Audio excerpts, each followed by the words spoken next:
Hello and good morning दोस्तों। आशा करते हैं आप सब अच्छे होंगे। आज हम दरोगा का प्रैक्टिस सेट 9 स्टार्ट करने जा रहे हैं। दोस्तों, आप लोग इस चैनल से जुड़िए, आपको ज़रूर बेनिफिट होगा, क्योंकि हम 3 बार पीटी और मेंस क्वालिफाई किए थे, लेकिन फिजिकल नहीं हो पाया था। इससे हम अपने एक्सपीरियंस से बता रहे हैं कि क्वेश्चन किस टाइप का आता है। चलिए दोस्त, अब फर्स्ट क्वेश्चन देखते हैं। निम्नलिखित कथनों पर विचार कीजिए। राजा की दैवीय उत्पत्ति का सिद्धांत तैत्तिरीय ब्राह्मण ग्रंथ में मिलता है। सर्वप्रथम शतपथ ब्राह्मण में पुनर्जन्म सिद्धांत का उल्लेख मिलता है। आरण्यक में वैदिक कर्मकांडों का निंदा की गई है। तो उपयुक्त में से कौन सा कथन सत्य है? तो फर्स्ट तो गलत है, क्योंकि दैवीय उत्पत्ति का सिद्धांत सर्वप्रथम ऐत्रेय ब्राह्मण में मिलता है, तो फर्स्ट गलत हो गया। 2 और 3 सही है, क्योंकि सर्वप्रथम शतपथ ब्राह्मण में पुनर्जन्म सिद्धांत का उल्लेख मिलता है और वैदिक कर्मकांडों का उल्लेख कहाँ मिलता है? आरण्यक में। तो इसका आंसर सी हो जाएगा। अगला क्वेश्चन है, मौर्य काल में महामात्या सर्प किस विभाग से संबंधित है? तो ये गुप्तचर विभाग से संबंधित है। और गुप्तचर विभाग को अर्थशास्त्र में क्या कहा गया है? तो गुड पुरुष। और उसके अधिकारी को क्या कहा गया है? सर्प महामात्य कहा गया है।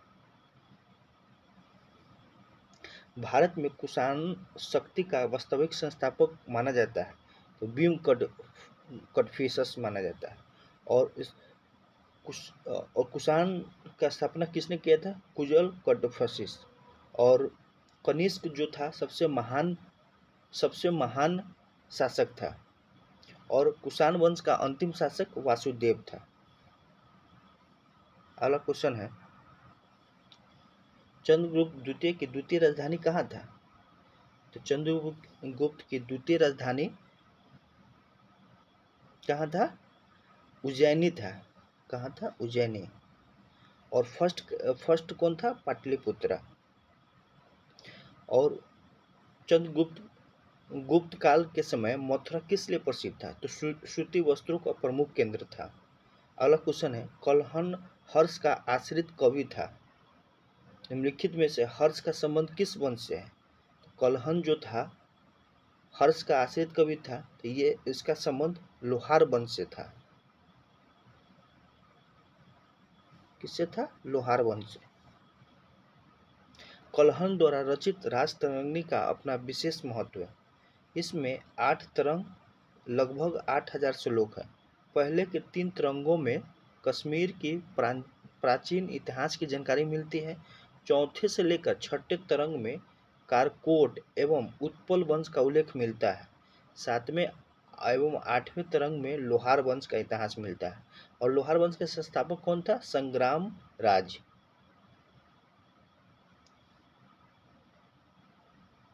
अगला क्वेश्चन है, सल्तनत काल में इक्ता प्रथा की शुरुआत दूसरी बार किस सुल्तान ने किया था? तो फर्स्ट टाइम तो इल्तुतमिश किया था, तो दूसरी बार कौन किया था? फिरोज शाह तुगलक।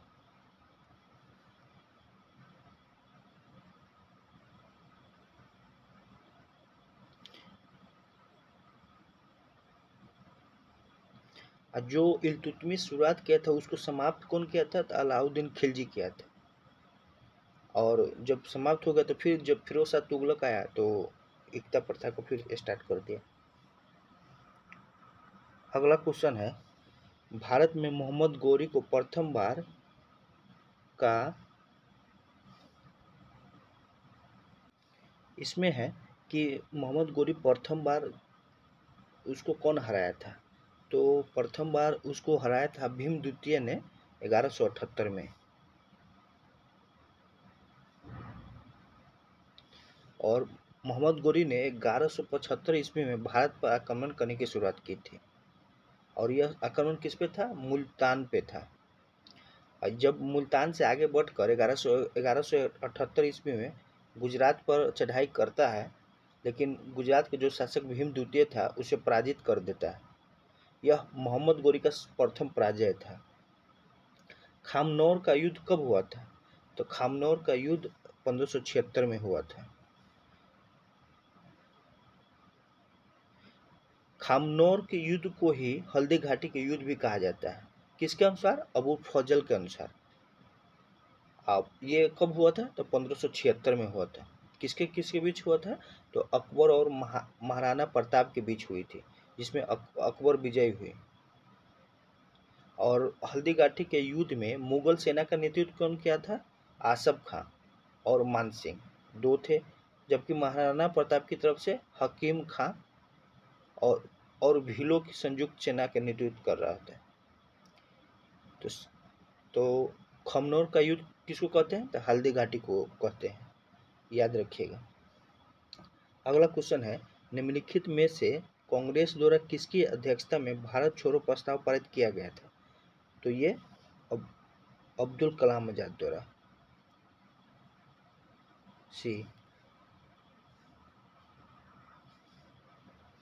कांग्रेस ने 8 अगस्त 1942 को बम्बई के ग्वालियर टैंक में अबुल कलाम आजाद की अध्यक्षता में भारत छोड़ो आंदोलन प्रस्ताव पारित किया था। इसमें गांधी जी को भारत छोड़ो आंदोलन का नेता घोषित किया गया था।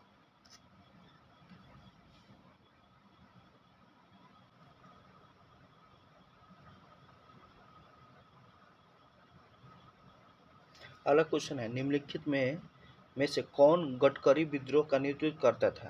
तो गडकरी विद्रोह का नेतृत्व दाजी कृष्ण पंडित किया था।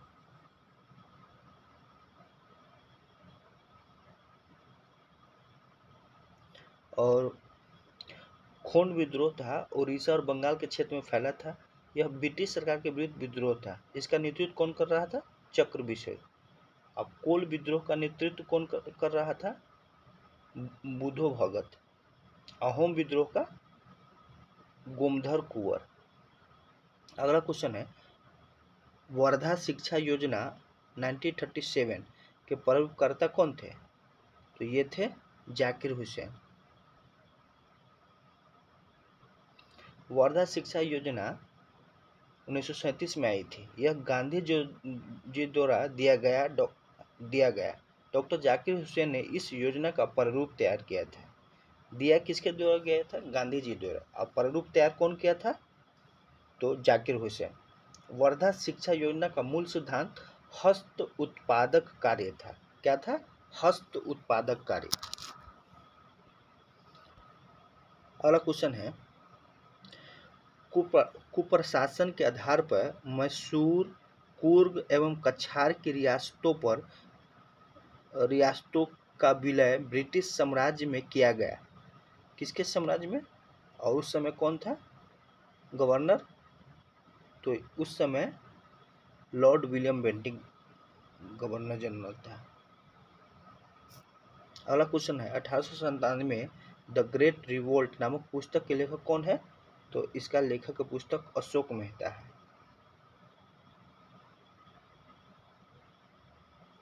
The Indian war of independence 1857 कौन था? BD. Savarkar. The college of the India revolt sir Syed Ahmad Khan. The Sipahi mutiny and revolt of 1897 RC. Majumdar. ये सब 1897 के विद्रोह के ऊपर पुस्तक लिखी गई थी।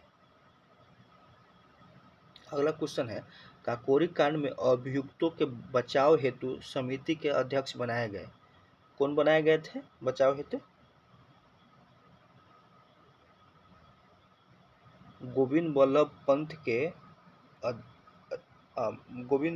की अध्यक्षता में बचाव समिति का गठन किया गया था। इस केस में पंडित जगन नारायण मुल्ला ब्रिटिश सरकार की तरफ से लोक अभियोजक के रूप में थे।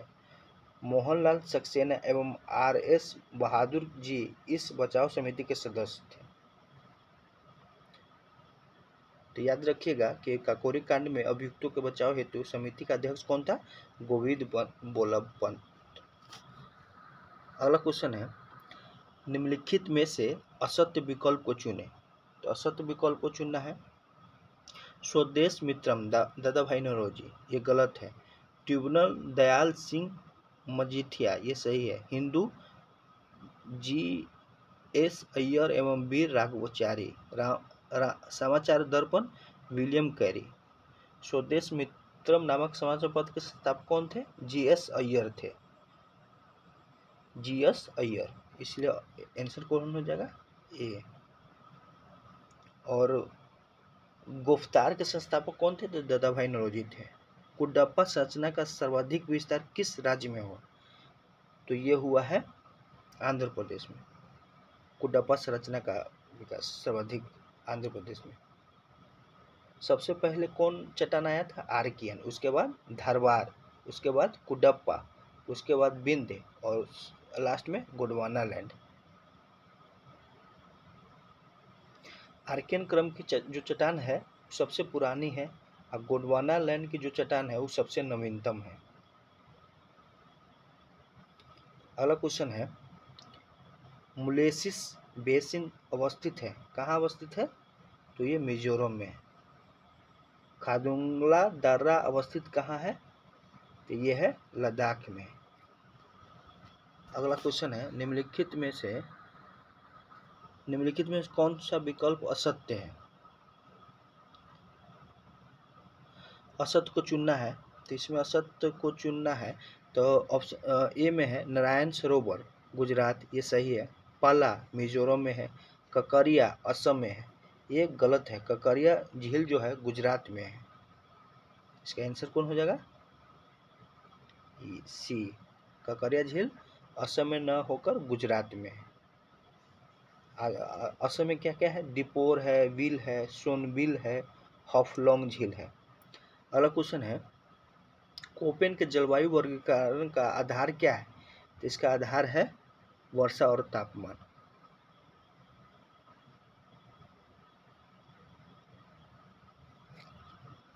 अगला क्वेश्चन है, निम्नलिखित में से किस वृक्ष को पारिस्थितिकी का आतंकवादी कहा जाता है? किसको कहा जाता है? यूकेलिप्टस को कहा जाता है। किसको? यूकेलिप्टस को। अगला क्वेश्चन है, भारत में सर्वाधिक सिंचाई की जाती है किससे? तो लघु सिंचाई योजना से।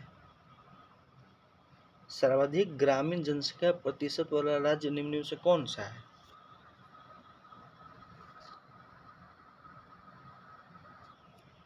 कौन है? बिहार है कि हिमाचल प्रदेश है? बिहार नहीं है, हिमाचल प्रदेश। सर्वाधिक ग्रामीण जनसंख्या प्रतिशत वाले 5 राज्य है, जैसे हिमाचल प्रदेश 90% ग्रामीण इलाका है, बिहार है 88.7, असम है 85, उड़ीसा मेघालय, यानी सेकेंड नंबर पर बिहार है। अगला क्वेश्चन है, वंशदा राष्ट्रीय उद्यान किस राज्य में है? तो ये है गुजरात में। अगला क्वेश्चन है, लाखर जनजाति किस राज्य में निवास करते हैं? तो ये है मिजोरम में। अगला क्वेश्चन है, गणगौर लोक नृत्य का संबंध किस राज्य से है? तो ये है राजस्थान से। सुरमा घाटी तेल क्षेत्र अवस्थित है, कहाँ है? असम में है। सुरमा घाटी असम में होगा। और असम में क्या क्या है? डिगबोगोई है, नाहर कटिया है, सुरमा घाटी। अब गुजरात का प्रमुख तेल क्षेत्र कौन कौन है? अंकलेश्वर है, खंबात है, अलियाबेट है, आदि है। महाराष्ट्र में तो मुंबई हाई, पन्ना, मुक्ता क्षेत्र। राजस्थान में क्या है? बाड़मेर, जैसलमेर और बीकानेर। अगला क्वेश्चन है, चुटक परियोजना किस नदी पे है? तो सुरून नदी पे है। किस नदी पे? सुरून नदी पे। अगला क्वेश्चन है, पर्वत निर्माण के विभिन्न सिद्धांत के संदर्भ में निम्नलिखित में से कौन सा विकल्प है? असत्य है। तो इसमें असत्य चुनना है। संवहन तरंग, संवहन तरंग होम्स सही है। महाद्वीपीय फिसल डेबी है। महाद्वीपीय विस्थापन जोली है। विस्थापन वेगनर होगा। विस्थापन कौन है? वेगनर है। रेडियो एक्टिविटी सिद्धांत जोली है। और तापीय संकुचन जेफरीज है। हम लोग इसको ट्रिक से याद किए थे, जैसे महाद्वीपीय फिसलन को, जैसे फिसलन डेली होता है तो डेली से याद हो गया। विस्थापन वैगनर है, वैगनर यानी गाड़ी का नाम है वैगनर। संवहन तरंग कौन है? होम्स। और तापीय संकुचन जेफरीज। अगला क्वेश्चन है, मोजाम्बिक जलधारा किस महासागर में है? तो मोजाम्बिक जलधारा हिंद महासागर में है। किस में है? हिंद महासागर में।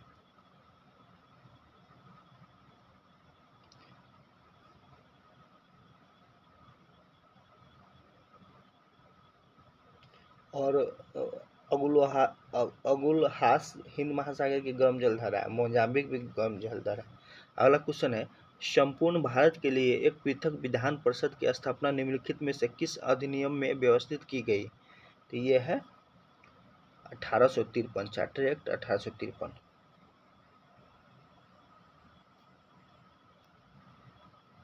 अगला क्वेश्चन है, विधि द्वारा स्थापित प्रक्रिया को भारतीय संविधान में ग्रहण किया गया था। कहाँ से किया गया था विधि द्वारा? रूल ऑफ लॉ विधि द्वारा कहाँ से किया गया है? तो ये है जापान से।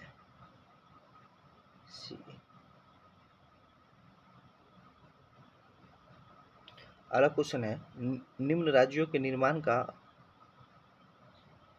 सही आरोही क्रम क्या है? तो नागालैंड है, मेघालय, सिक्किम और अरुणाचल प्रदेश। नागालैंड भारत का 16वां राज्य था। कब? 1963 में। मेघालय 21वां राज्य था 1972 में।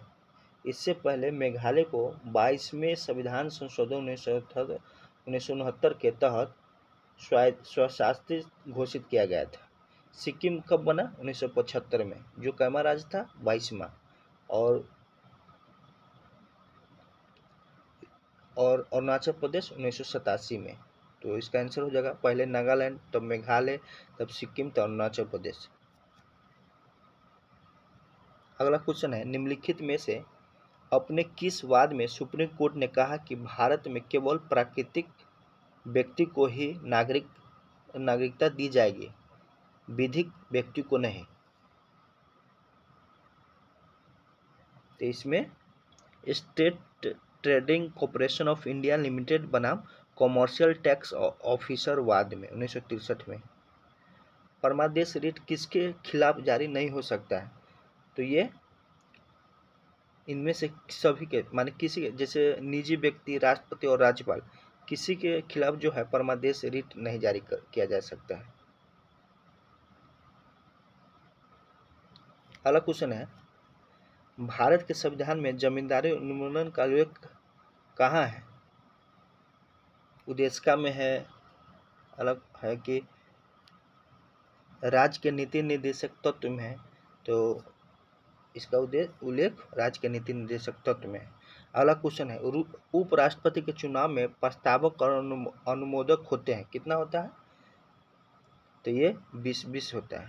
उपराष्ट्रपति में 20-20 और राष्ट्रपति में 50-50 होता है। और प्रस्तावक और अनुमोदक अलग अलग व्यक्ति होता है। याद रखिएगा, 20-20 को उपराष्ट्रपति में और राष्ट्रपति में 50-50 को, और दोनों अलग अलग व्यक्ति होना चाहिए। अगला क्वेश्चन है, नियंत्रक एवं महालेख परीक्षक की रिपोर्ट को संसद के समक्ष रखता है, कौन रखता है? तो राष्ट्रपति रखता है। और फिर राष्ट्रपति लोकसभा अध्यक्ष को, स्पीकर को देता है। संसद को स्थगित करने का अधिकार किसके पास है? संसद को स्थगित करने का अधिकार पीठासन अधिकारी के पास है। अगला क्वेश्चन है, अनुच्छेद 287 राज्य विधानमंडल को शक्ति प्रदान करता है, क्या करता है? तो इसमें विद्युत की बिक्री और उपभोग पर कर लगाने की शक्ति प्रदान करता है। ये आंसर।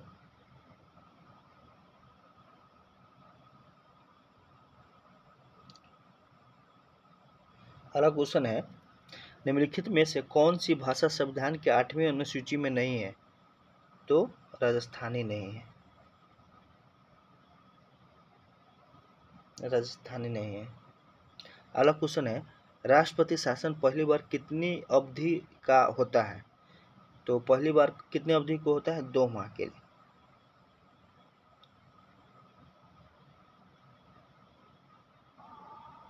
राष्ट्रपति शासन पहली बार 2 माह के लिए, और राष्ट्रीय आयात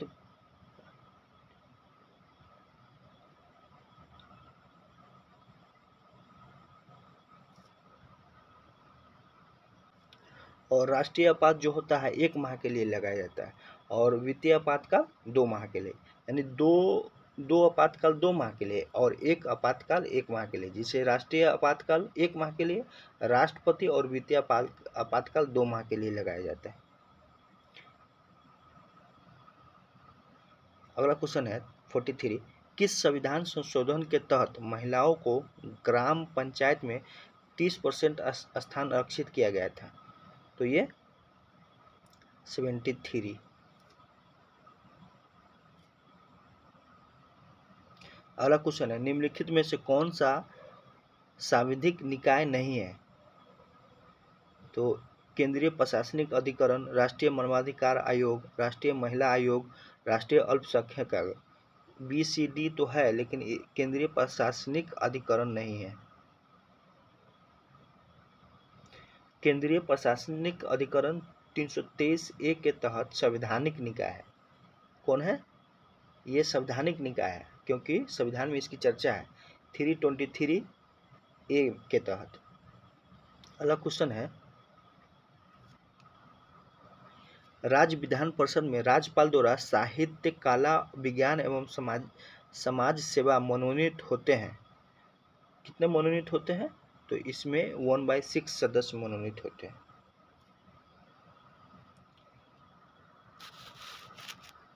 और 1/3 सदस्य विधानसभा सदस्य द्वारा चुना जाता है।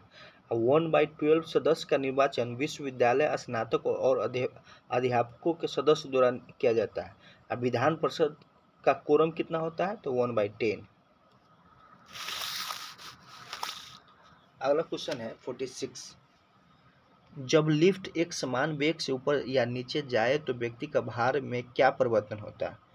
तो क्या होता है? जब एक समान वेग रहेगा, ऊपर और नीचे जाएगा तो अपरिवर्तित रहता है।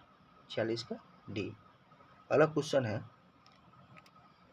प्रत्यास्था सीमा के अंदर किसी वस्तु में उत्पन्न विकृति उस पर लगाए गए प्रतिबल के समानुपाती होता है।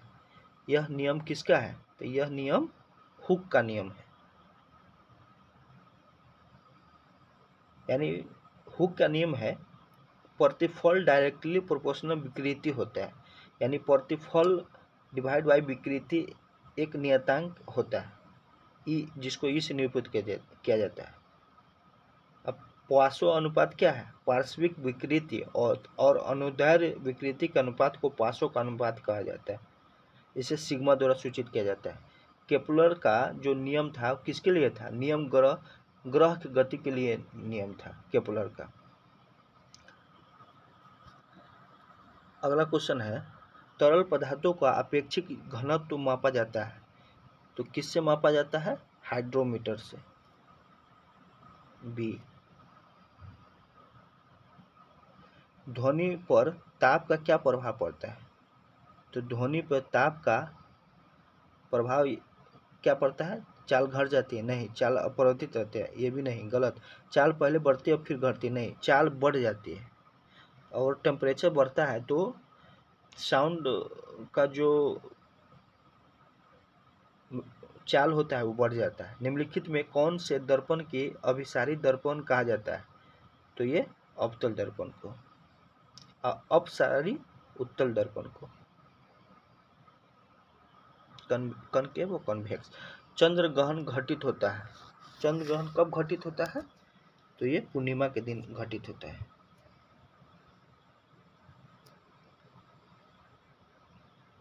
सूर्य ग्रहण अमावस्या के दिन घटित होता है। अगला क्वेश्चन है, आपस में जुड़ी दो आवेशित वस्तुओं के बीच विद्युत धारा नहीं बहती है यदि वे समान विभव हो। और वोल्टेज समान होगा तो करंट नहीं पास करेगा। अगला क्वेश्चन है, मोटर कार में शीतलन तंत्र रेडिएटर किस सिद्धांत पर कार्य करता है? तो ये करता है केवल संवहन पे।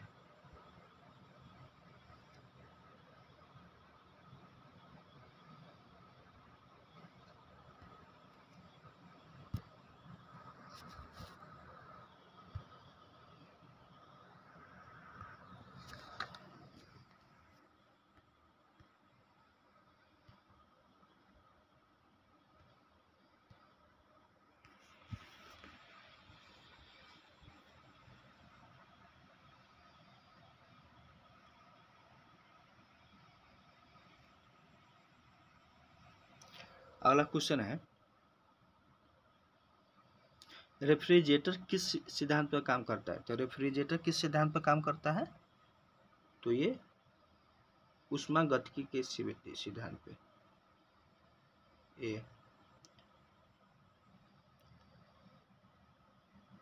अगला क्वेश्चन है, पाई मेसोन पर आवेश होती है। पाई मेसोन पर क्या आवेश होता है? तो धनात्मक और ऋणात्मक दोनों होता है। और इसका खोज कौन किया था? युकोवा ने किया था। पाई मेसोन पर दोनों होता है, याद रखिएगा, अच्छा क्वेश्चन है। अगला क्वेश्चन है, नाभिक में प्रोटॉनों और न्यूट्रॉनों के योग को क्या कहा जाता है? तो प्रोटॉनों और न्यूट्रॉनों के योग को क्या कहा जाता है? न्यूक्लियॉन कहा जाता है। P+N। रेडियो सक्रिय तत्वों के किस कण के उत्सर्जन से संभारिक बनते हैं? तो बीटा से। अगला क्वेश्चन है, निम्नलिखित में से कौन सा पदार्थ ऑक्सीकारक एवं अपकारक दोनों तरह का व्यवहार करते हैं? ऑक्सीडेशन और रिडक्शन दोनों तरह का व्यवहार कौन करते हैं? तो HNO3 नाइट्रस अम्ल। और कौन कौन है? तो SO2 तथा SnCl2 केवल अपकारक पदार्थ करते हैं, और HNO2 ऑक्सीकारक एवं अपकारक दोनों तरह के व्यवहार करते हैं। HNO2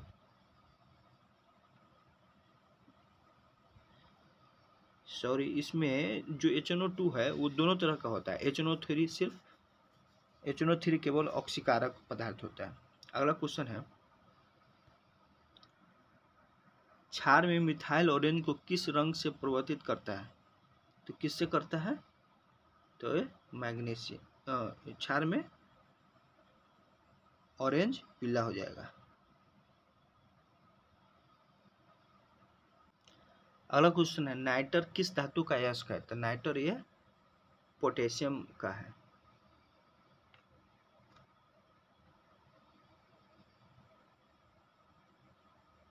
हीरा की संरचना होती है। हीरा की संरचना क्या होती है? समचतुष्फलकीय होती है। और ग्रेफाइट का षटकोणीय होता है। अब काला हीरो को क्या कहा जाता है? कार्बोनेडो कहा जाता है। अगला क्वेश्चन है, निम्नलिखित में से कौन सी सल्फर प्राप्ति की विधि है? तो सल्फर प्राप्ति की विधि क्या है? फ्रॉस विधि। और सल्फ्यूरिक अम्ल बनाने के लिए किस विधि का प्रयोग करते हैं? संपर्क विधि। और जल की अस्थायी कठोरता को परम्यूटेट विधि द्वारा अलग किया जाता है। सल्फर प्राप्ति के लिए फ्रॉस विधि तथा सिसिली विधि का भी प्रयोग कर सकते हैं। अगला क्वेश्चन है, जीवन शक्ति के सिद्धांत के प्रतिपादक कौन थे? जीवन शक्ति के सिद्धांत के प्रतिपादक वर्जिलियस थे। ये कहाँ के थे? स्वीडन के थे। अगला क्वेश्चन है, निम्नलिखित में से असत्य विकल्प कौन सा है? कार्बनों की यौगिक दिया है, इधर क्रियाशील धातु दिया है। इस बार सचिवालय में इससे भी एक क्वेश्चन आया था, इसमें पूछा था कार्बोक्सिलिक अम्ल के बारे में। तो इसमें असत्य को चुनना है। ईथर का ये सही है, कीटोन का भी सही है। एमाइड का गलत है, क्योंकि एमाइड का जो होता है CONH2 होता है। क्या? CONH2।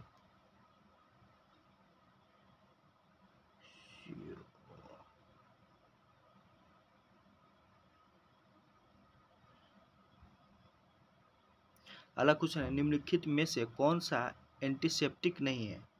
कौन सा एंटीसेप्टिक नहीं है? आयोडीन एंटीसेप्टिक है। फिनोल भी एंटीसेप्टिक है। फॉर्मल्डिहाइड भी है। एस्पिरिन नहीं है।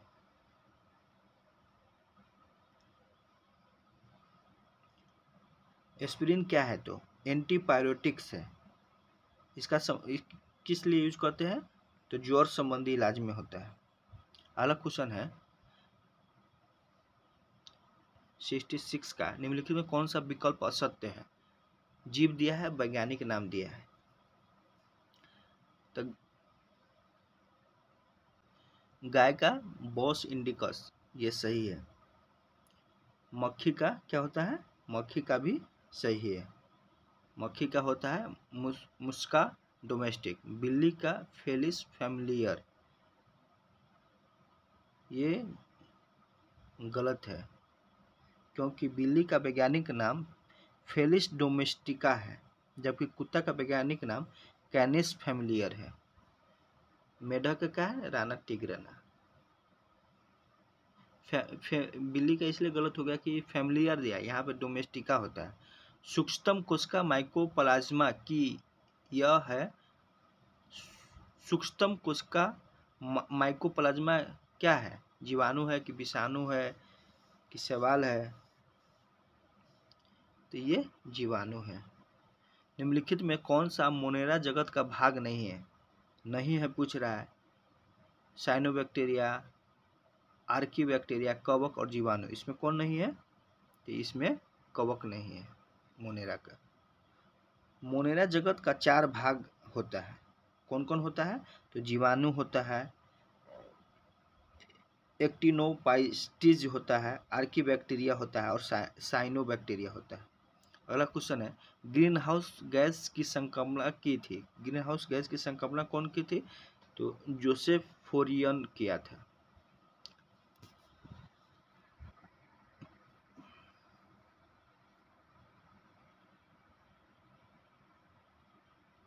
निम्नलिखित में से किसमें खुला नाड़ी संबंधी तंत्र होता है?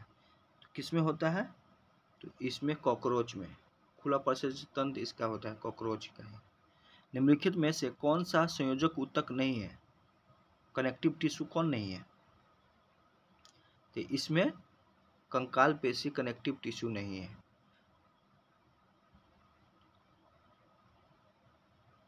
लोह की कमी के कारण कौन सा रोग होता है? तो लोह की कमी के कारण रक्तलापता हो जाता है, एनीमिया जिसको बोलते हैं। हमारे शरीर में कुल कितनी मांसपेशियां हैं? तो कुल कितनी मांसपेशियां हैं? तो ये 639 है। अगला क्वेश्चन है, योगतम की उत्तरजीविता का प्रतिपादन कौन किया था? तो ये किया था डार्विन ने।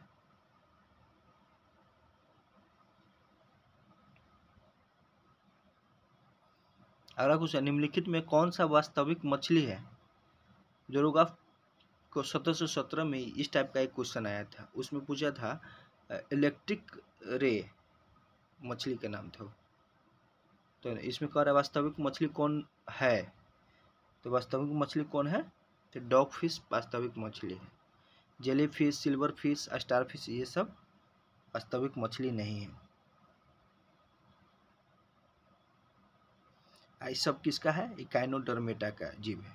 जेली फिश हो गया, स्टार फिश हो गया, सिल्वर फिश इकाइनोडर्मेटा का है। निम्नलिखित में से कौन सा विकल्प असत्य है? तो असत्य को चुनना है। अध्यक्ष अंतर्राष्ट्रीय भारोत्तोलन महासंघ मोहम्मद जलूद, सही है। अध्यक्ष अंतर्राष्ट्रीय हॉकी महासंघ सैफ अहमद, ये सही है। अध्यक्ष भारतीय cricket control board Saurabh Ganguly, ये गलत है। अभी हाल ही फिलहाल में चेंज हुआ जिसका नाम रोजर बिनी है। अध्यक्ष कौन है? रोजर बिनी। तो इसका सी। महानिदेशक भारतीय खेल प्राधिकरण नीलम कपूर, ये सही। हाल ही के दिनों में पर्यावरण एवं वन मंत्री भूपेंद्र यादव ने वन स्थिति रिपोर्ट 2021 जारी की। यह कौन सा संस्करण है? तो ये कैवा संस्करण है? 17वें। अगला क्वेश्चन है, डोल उत्सव 2022 का आयोजन किस राज्य में किया गया है? तो ये किया गया है पश्चिम बंगाल में। अगला क्वेश्चन है, हाल ही के दिनों में यूएनडीपी की सद्भावना दूत कौन बनी है? तो ये बनी है पद्मा लक्ष्मी। 48वां G7 शिखर सम्मेलन की अध्यक्षता की गई, कौन किया था? तो ये जर्मनी द्वारा हुआ था। हाल ही के दिनों में भारत का पहला यूरो ग्रीन बॉन्ड कौन सी कंपनी द्वारा जारी किया गया? तो ये power finance corporation limited. Bharat की पहली तरती हुई मिसाइल परीक्षण रेंज का नाम क्या है? तो यह है INS अन्वेषण। अगला क्वेश्चन, हाल ही के दिनों में कौन सा देश अपने दूसरे सैन्य उपग्रह नूर 2 का परीक्षण किया है? यह है ईरान। अगला क्वेश्चन है 84, हाल ही के दिनों में घटियाना ड्यूवर्न नामक केकड़े की नई प्रजाति का खोज किस राज्य में किया गया है? तो ये किस राज्य में है? तो ये कर्नाटक राज्य में।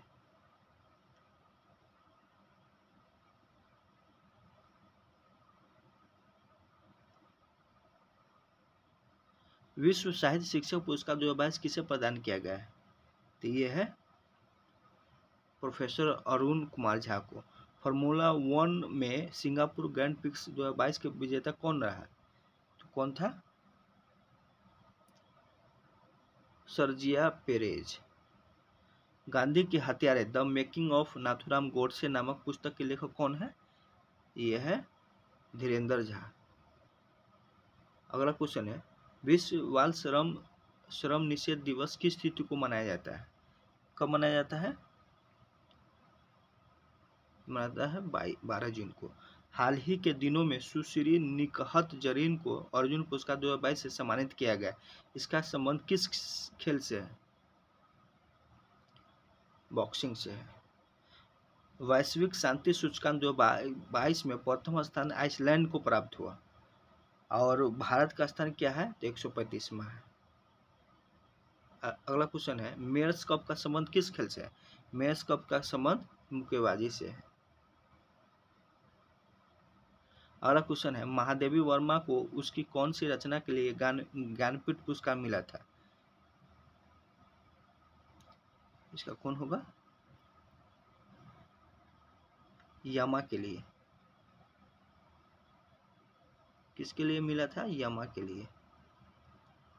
पहली बार राज्य अर्थव्यवस्था सिद्धांत के प्रतिपादक थे, कौन थे? तो ये कार्ल मार्क्स थे। निर्धनता उन्मूलन के लिए 20 सूत्रीय आर्थिक कार्यक्रम का शुरुआत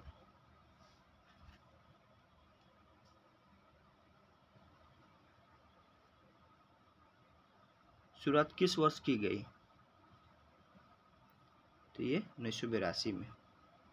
अगला क्वेश्चन है, यदि प्राथमिक घाटे में ब्याज भुगतान को सम्मिलित कर लिया जाए तो किसके बराबर होता है? तो ये राजस्व व्यय के बराबर होता है। और अब क्वेश्चन है, तो इसका क्वेश्चन को सॉल्व कर दे रहे हैं।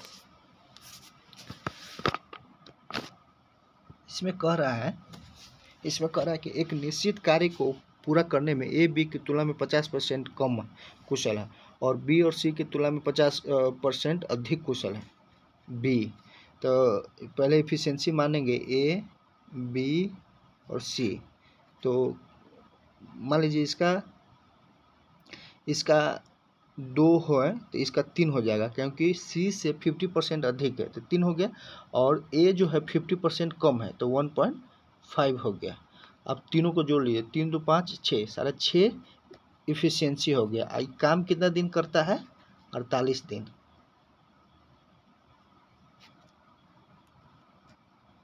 और ए का निकालना है तो ए का कितना है? 1.5।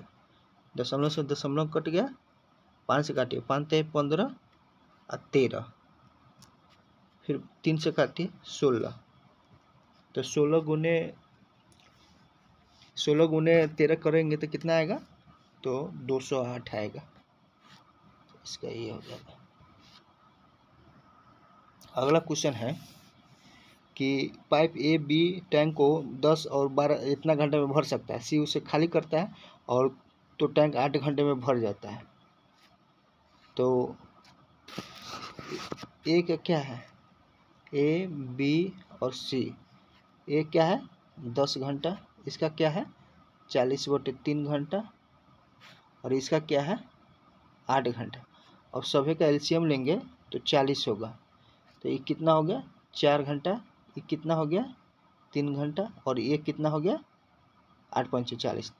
तो 4 3 7 -5 यानी 2 हो गया।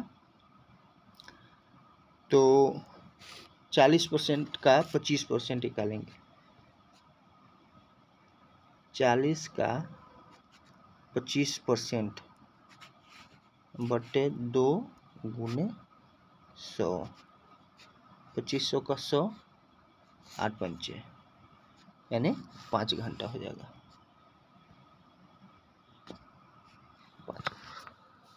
अब एक क्वेश्चन है कि एक कक्षा में 60% विद्यार्थी लड़के हैं और 80 लड़कियां हैं। तो मान लीजिए टोटल 100 है, इसमें कितना बॉयज कितना है 60 और गर्ल कितना है 40।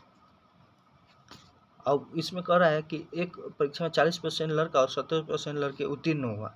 तो उत्तीर्ण हुआ तो अनुत्तीर्ण कितना हो गया? तो 60 का 60%, 60 का 60%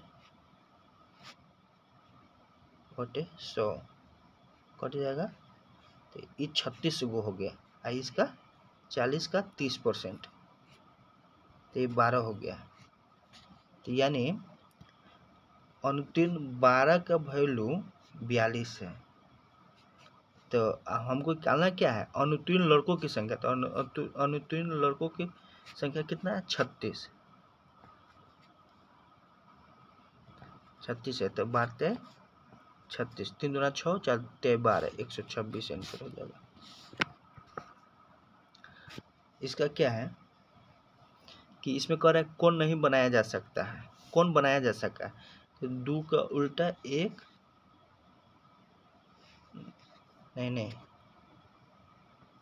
ये हो जाएगा 2 के सामने क्या होगा 4 और 1 के सामने 6 और 3 के सामने 5। तो कौन कौन बनाया जा सकता है? ये 2 है और 4 है, तो ये नहीं बनाया जा सकता। अब देखिए 3 के सामने 5 है, तो ये भी नहीं बनाया जा सकता। 1 5 2 ये बनाया जा सकता है और 3 5 ये भी नहीं बनाया जा सकता। तो इसका आंसर क्या हो जाएगा? केवल सी। अब इसमें देखना है एक संयुक्त परिवार में 9 सदस्य हैं और सब है 3 विवाहित हैं। तो इसमें देखना है कि ई सी की इकलौते पुत्र है, ई एफ का भाई, जी आई का माँ है, जे सी की पत्नी है, नहीं जे सी की पत्नी है। तो क्या हो जाएगा? सी जे रिलेशन हो गया, जे सी जे की पत्नी है, नहीं जे पत्नी है, ये पति है और इसका इकलौते पुत्र है ई। और के और आई का दादा कौन है? यहाँ डी हो जाएगा, यहाँ जी हो जाएगा। इसका आई इसका माँ है, तो ये पत्नी हो जाएगा, ये पति हो जाएगा,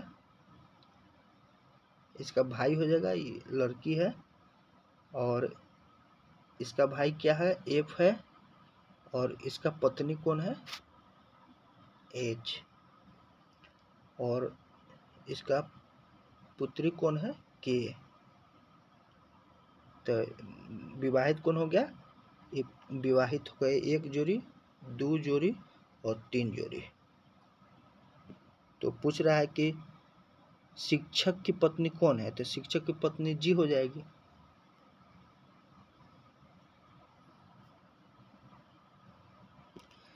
चलिए दोस्त, आप लोग क्वेश्चन बनाइएगा और जो इसमें नहीं अगर समझ में आया होगा तो हम आपको बनाकर कमेंट में डाल देंगे। थोड़ा सा टाइम अधिक लग गया क्योंकि क्वेश्चन थोड़ा सा अच्छा था और क्वेश्चन मैथ रीजनिंग से 5 क्वेश्चन था।